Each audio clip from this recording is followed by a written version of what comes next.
Hey guys, how are you? Hoping so, keeping well, happy with friends and family. आज हम अपने कल की क्लास का कंटिन्यूशन करने वाले हैं। जैसे कि कल हमने कुछ चीज़ों के ऊपर बात किया था, जहाँ पर हमने एग्जैक्टली स्पोकन इंग्लिश किस तरह से हम बात कर सकते हैं, इंग्लिश हम किस तरह से इजी वे में हम आगे लेकर बढ़ा सकते हैं। वैसे ही आज हम कुछ चीज़ों का बहुत ही अच्छी तरह से, बहुत ही सिंप्लीफिकेशन के साथ ग्रामर्स और स्पोकन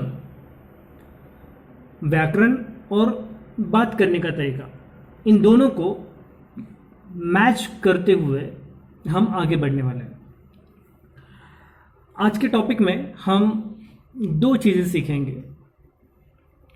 एक difference between language and literature, जो हमें स्पोकन इंग्लिश के लिए काम आएगा, और सेकेंड जो रहेगा आपके लिए टेंस एंड सेंटेंस, जिसके बारे में कल हम ऑलरेडी बात कर चुके हैं। हम इसके पहले के वीडियो में ऑलरेडी बात कर चुके हैं, उसे हम फिर से एक बार दोहरा कर आगे इस्तेमाल कैसे कर सकते हैं इसके बारे में ज़रा देख लेंगे। अगर हम आगे प्रॉपर्ली बढ़ पाएंगे इन चीज़ों के साथ, तो इंग्लिश सीखने में मज़ा आएगा। हर एक वर्ड जो अपने मुंह से निकलता है, every word has got its own meaning. It is said that your words create your world. आपके शब्द आपकी दुनिया बनाते हैं। तो यही शब्द यूज करते समय सोच समझकर, तोल मोल कर शब्दों का इस्तेमाल करें, ताकि आपके प्रॉपर स्टेटमेंट्स, प्रॉपर फीलिंग्स सामने वाले तक पहुंच सके। अगर अब तक आपने इस चैनल को सब्सक्राइब नहीं किया होगा, तो एक छोटा सा इनिशिएटिव अब आप ले सकते हो। Just press the button subscribe, ताकि आने वाले समय का जो कोर्स मॉडल है आपके तरफ इजीली पहुंच सके। तो हम अपने आज के दिन में जिसके बारे में बात करने वाले हैं वो है first, what is language, and then what is literature. इन दोनों का कंपैरिजन, इन दोनों का डिफरेंशिएशंस हम आज करेंगे। ये चीज आपको बात करने के लिए इजीनेस दिलाएगी। अब कैसे? जब भी हम किसी से बात करते हैं तो हम अपनी एक भाषा यूज करते हैं, एक भाषा का इस्तेमाल करते हैं, जिसे हम इंग्लिश में लैंग्वेज कहते हैं। अभी ये लैंग्वेज होती क्या है? लैंग्वेज जो कॉमन लोग बात करते हैं, कॉमन लोगों की जो भाषा होती है, उसे लैंग्वेज कहते हैं, है ना। और इसके अलावा लिटरेचर के बारे में अगर हम बात करें तो लिटरेचर क्या होता है? Language of a learned people, language of a learned people is called a literature। जैसे कि हम राइटर्स देखते हैं, पोएट्स देखते हैं, फिलोसोफर्स देखते हैं, हम बहुत सारे बुक्स देखते हैं, थीसिस देखते हैं। ये जो भी कुछ जिन्होंने भी लिखा है वो है लर्न पीपल, जो उनके शब्द लिखकर अपने पास एक बुक के द्वारा पहुंचाते हैं। That is literature. और लैंग्वेज जो हम कॉमनली बात करते हैं, जिसे हम कहीं लिखकर नहीं रखते हैं, जो कॉमनली बात करते हैं उसे हम लैंग्वेज कहते हैं, और जो लिखकर रखते हैं लर्न पीपल, उसे लिटरेचर कहते हैं। है ना। तो ये है दोनों का डिफरेंस। आज के दिन में बात करने के लिए हमें लिटरेचर की जरूरत नहीं है, हमें बहुत बड़े बड़े शब्दों की जरूरत नहीं है, बड़े बड़े फिलोसॉफी की जरूरत नहीं है। आज के दिन में सिर्फ और सिर्फ मेरी भावनाएं आप तक और आपकी भावनाएं मुझ तक पहुंच सके, यही इंपॉर्टेंट है। तो difference between language and literature जो आपने अभी देखा है ना। इसी तरह आप सेंटेंस एंड टेंस, इन दोनों के बारे में जैसे कल भी देखा था, मतलब पहले वीडियो में भी देखा था, और इस वीडियो में भी हम बात करने वाले सेंटेंस एंड टेंस। जब हम टेंस की बात करते हैं तो टेंस क्या है? Tense that is trying to tell you sense of time. Tense हमें टाइम का सेंस सिखाता है या समझाता है ना। और सेंटेंस जो हमें टेंस एंड सेंस इन दोनों के बारे में समझाता है। सेंटेंस खुद अपने आप में इन दोनों चीजों को साथ में लेकर चलता है, सेंटेंस एंड टेंस को। जैसे कि अगर मैं बात करूं सेंटेंस की, और यहां पर मैं एक शब्द लिख लूं, एक लाइन लिख लूं, सेंटेंस दूं आपको, जैसे John is speaking in English. आप पढ़ो, John is speaking in English. यह है एक सेंटेंस, है ना। तो इस सेंटेंस में दोनों चीजें कवर हुई है, दोनों चीजों का मिलाप इस सेंटेंस के दौरान हुआ है। जैसे कि आप अगर देख सकते हो कि John is speaking in English, जो इज शब्द दिया है यहां पर हमें क्या समझ में आता है? Time, tense. इज ये यहां पर प्रेजेंट टेंस दर्शाता है। इज वर्तमान काल की स्थिति समझाता है, तो ये अभी का टाइम बता रहा है, टेंस बता रहा है। और स्पीकिंग का ये जो आईएनजी दिखा है आपको, जो दिख रहा है यहां पे अंडरलाइन, तो ये आईएनजी आपको सेंस दिखाता है कि जॉन क्या कर रहा है, इसकी क्रिया रुकी है, हो चुकी है या हो रही है। तो यहां पर आईएनजी हमें ये क्रिया चल रही है ये दिखाता। तो इसीलिए इस सेंटेंस में सेंस एंड टेंस दोनों का मिलाप करते हुए एक प्रॉपर सेंटेंस बनाए। क्योंकि जैसे कल हमने देखा था कि सेंटेंस की डेफिनेशन क्या होती है। सेंटेंस की डेफिनेशन, डेफिनेशन मतलब क्या? Define, define, going to the depth of something, going to the depth of the subject. तो हम सेंटेंस के डेप्थ में अगर जाकर देखते, उसे टटोलते हैं, तो हमें क्या मिलता है? A group of words which makes complete sense is called a sentence. A group of words which makes complete sense is called a sentence. तो जो John is speaking in English, इसमें बहुत सारे शब्द आए हैं जिनका एक अर्थ बनता है, एक मीनिंग बनता है, एक सेंस बनता है, तब जाके उसका एक सेंटेंस बन चुका है। तो फ्रेंड्स, अगर आप एक सेंस के साथ बात करें तो आपका सेंटेंस ये प्रॉपर सेंस में होगा, नहीं हुआ तो नॉनसेंस होगा। हमें नॉनसेंस तो बात नहीं करनी है।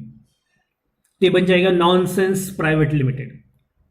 What we want sense, we don't want nonsense.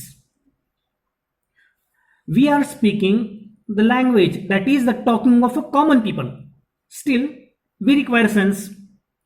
और अगर ये लिखकर हमें किसी को दिखाना है तो उसे कहेंगे हम लिटरेचर। जो talking of learn people is called literature, है ना। तो आज के दिन में अगर प्रॉपर सेंटेंस बनाना है तो हमें सेंस एंड टेंस इन दोनों को कंबाइन करना है। प्रॉपर अगर टेंस समझना है तो टेंस के समझने के लिए कुछ चीजें हमें सीखनी पड़ेगी, जिसका हमें ध्यान रखना पड़ेगा कि अब ये टेंस समझना कैसे है, ये सेंटेंस बनाना कैसे है, इस सेंटेंस को पूरा अर्थ देना कैसा है। अगर आपको टेंस के बारे में कुछ पता होगा तो आपको ये पता है कि तीन प्रकार के तीन टेंस होते हैं। जो होता है पास्ट टेंस, जो समय हो चुका है, प्रेजेंट टेंस, जो समय चल रहा है, जैसे मैं आपसे बात कर रहा हूं, आप मुझे सुन रहे हो, और फ्यूचर टेंस, जो समय आने वाला है, उसे हम फ्यूचर टेंस कहेंगे। भविष्य के बारे में जो बताता है वो फ्यूचर टेंस है। आपने बस इतना ही सीखा है, लेकिन ये सीखते समय आपने कभी दोहराया, आपने कभी इसे याद किया, आपने कभी इसे जानने की कोशिश की कि हम टेंस कैसे समझ पाएंगे, हमें टेंस कैसे पता चलेगा। टेंस एक छोटी सी जादू के हिसाब से पता चलेगा। क्या है वो जादू? Understanding to be. To be को समझ लेना आपको टेंस समझाएगा। तब ये टू बी होता है क्या है? टू बी होता है हेल्पिंग वर्ब, जिसे हम हिंदी में सहायककारी क्रिया कहते हैं। ये सहायककारी क्रिया क्या कहती है? हमें ये टेंस किस टाइम का है ये बताती है। ये प्रेजेंट टेंस में है, पास्ट में है, या फ्यूचर में है। तो अभी टू बी समझना है, टेंस समझना है, तो इन दोनों का मिलाप हमें समझना पड़ेगा, है ना।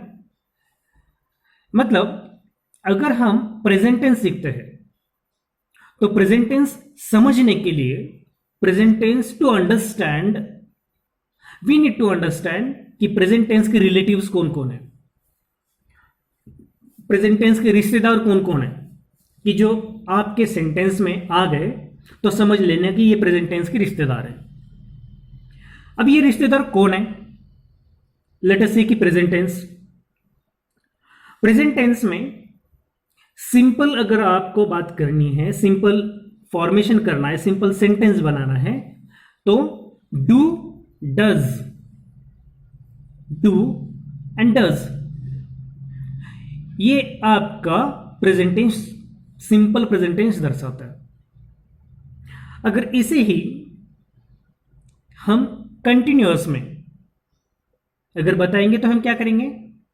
अगर आपके सेंटेंस में एम, इज, आर, इन तीन शब्दों का प्रयोग हुआ तो समझ लेना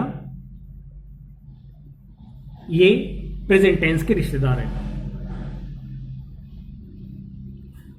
अगर आपके शब्दों में, आपके सेंटेंस में हैव और हैज, इन दो हेल्पिंग वर्ब का अगर इस्तेमाल हुआ तो समझ लेना ये प्रेजेंट परफेक्ट टेंस के रिलेटिव्स है, क्योंकि जब हैव और हैज आता है तो परफेक्ट टेंस समझ में आता है।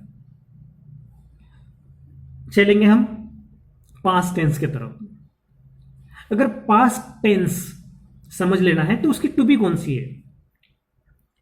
पास्ट टेंस में अगर ये आता है, ये भाई साहब कौन से? डिड। तो समझ लेना ये सिंपल पास्ट टेंस है ना।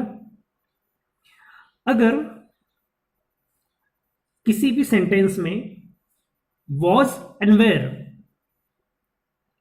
ये दोनों अगर आते हैं तो समझ लेना ये पास्ट कंटिन्यूअस टेंस है। और अगर हैड HAD हैड अगर आता है तो समझ लेना कि ये पास्ट परफेक्ट टेंस है जहां पे क्रिया पूरी हो चुकी है। अगर हम फ्यूचर टेंस की तरफ पहुंचते हैं, भविष्य काल की तरफ अगर जाते हैं, तो हमें दो हेल्पिंग वर्ब्स, दो टू बी का यहां पर इस्तेमाल करते हैं, जैसे कि shall and will. Shall and will, अगर शैल एंड विल आपके सेंटेंस में आता है तो समझ लेना ये फ्यूचर टेंस है, ये भविष्य काल दर्शा रहा है। अगर आप इन टू बीज का प्रॉपर इस्तेमाल करते हो या तो इन्हें प्रॉपर लर्न करते हो, इन्हें प्रॉपर समझ लेते हो, तो आप भाषा बोलते समय गड़बड़ी नहीं करेंगे। भाषा बोलते समय आप गलतियां नहीं करेंगे। क्यों? तो आपको अब टेंस क्या होता है, कैसे होता है और इन्हें कैसे पहचाना जा सकता है, इसके रिलेटिव्स कौन कौन है, इसके रिश्तेदार कौन कौन है, यह आपने अभी जस्ट देखा है। बस इनके रिश्तेदारों को समझो, है ना। इनके रिश्तेदारों को समझो तो आपको टेंस समझ में आएगा। अगर आप इनके रिश्तेदार भूल गए तो आपका टेंस खराब हो जाएगा। To learn tense, to learn sentence, you need to learn the relatives of these people. इससे क्या होगा, हम आगे बढ़ते समय प्रॉपरली बढ़ पाएंगे। कल हमने केसेस के बारे में बात की थी, जो हमारा फर्स्ट वीडियो हुआ था उसमें हमने केसेस के बारे में बात की थी, जहां पे हमने प्रोनाउंस लिखे थे, I, he, she, it, they, we, you. अगर आप भूल गए होंगे तो कल का वीडियो देख लीजिएगा, डे 1 का, जिसमें आपको इन चीज़ों का फिर से एक बार रिवीजन हो सकता है। उसमें चार्ट दिया है, चार्ट के अंदर उसके चेंजेस दिए हैं, इन सब को इकट्ठा कीजिए और जो टू बी आज सीखे आपने उस टू बी को उस चार्ट के साथ कंपेयर कीजिए, तो आपको सेंटेंस बात करने के लिए इजी जाएगा। फॉर एग्जाम्पल, अगर हम एक छोटा सेंटेंस बात करते हैं, लेट अस से कि हमने आज प्रेजेंट टेंस के बारे में बात करना है, तो प्रेजेंट टेंस में बात करना है तो हमें क्या लेना पड़ेगा। अभी सिंपल अगर सेंटेंस है तो डू और डज। फिर डू और डज ये लेते समय हमें इसके साथ किस प्रोनाउन का, किस नाउन का इस्तेमाल होता है, ये भी समझना पड़ेगा। फिर एम इज आर आएगा, फिर हैव हैज आएगा, है ना। इसको कैसे इस्तेमाल करते हैं वो भी आपको समझना पड़ेगा। तो आज के लिए जस्ट ये लर्निंग कर लीजिएगा, टेंस क्या होता है, सेंटेंस क्या होता है। अगर टेंस सीखना है तो 3 टेंस के बारे में हम सीखते हैं, जो है present tense, past tense and future tense. Tense समझने के लिए हमें उसके टू बी का इस्तेमाल करना पड़ेगा, उसके टू बी को समझना पड़ेगा, उसके रिलेटिव्स को समझना पड़ेगा। ये अगर आपको समझ में आता है तो आने वाले समय में बात करते समय गलतियां हम कम करेंगे। आने वाला वीडियो आपको टू बी के साथ और टेंस के साथ प्रोनाउंस को कैसे जोड़ा जाता है और सेंटेंस कैसे बनाया जाता है, इसके ऊपर हम बात करने वाले हैं, ताकि आपको इंग्लिश बात करते समय दिक्कत ना आए। अब तक अगर आपने इस चैनल को सब्सक्राइब नहीं किया है तो प्लीज इसे सब्सक्राइब कीजिए। और जैसे मैंने पहले वीडियो में भी कहा था कि आप जैसे सीख रहे हो, आप जैसे खुद को ग्रो कर रहे हो, let us help your 3 friends to grow their own self. उन्हें भी ग्रो होने का एक मौका आप दे दीजिएगा। उन्हें भी कहिए कि आप उनकी 3 फ्रेंड्स को ग्रो होने के लिए मदद कीजिए। करना क्या है, ज्यादा कष्ट तो उठाना नहीं है, जस्ट एक सिंपल सा क्लिक, एक छोटा सा सब्सक्रिप्शन का बटन दबाना है और वीडियोस आपके मोबाइल पे देख लेना है। अगर इतना कुछ आपको मिलता है तो उसे पूरे दिल से like, share, comments and subscribe करना कभी ना भूलें। जैसे आप पाते हो वैसे ही दिया जाएगा, है ना। आने वाले समय के लिए इस वीडियोस में जो कुछ आपने सीखा है वो आपकी लाइफ चेंजिंग एस्पेक्ट रहेगा, क्योंकि मैं बिलीव करता हूं एक चीज पर, जो एक सेंटेंस, जो एक थॉट मैं हमेशा मेरे साथ कैरी करता हूं, give me a fish and I will eat today, teach me to fish and I will eat for life. मतलब give me a fish I will eat today, मुझे आज एक मछली दो तो मैं आज खा लूंगा, लेकिन मुझे अगर मछली पकड़ने वाला अगर किया तो जिंदगी भर मछली पकड़कर खाऊंगा। मुझे आपको रोज मछलियां नहीं देना है, मुझे आपको मछलियां पकड़ने वाला बनाना है। आपको ऐसे ही बहुत सारे मछुआरे अपने इस सेशन में लाना है, तो just subscribe and share to your friends. Till then, be happy, stay with the friends and family. Thanks for listening, Nilesh.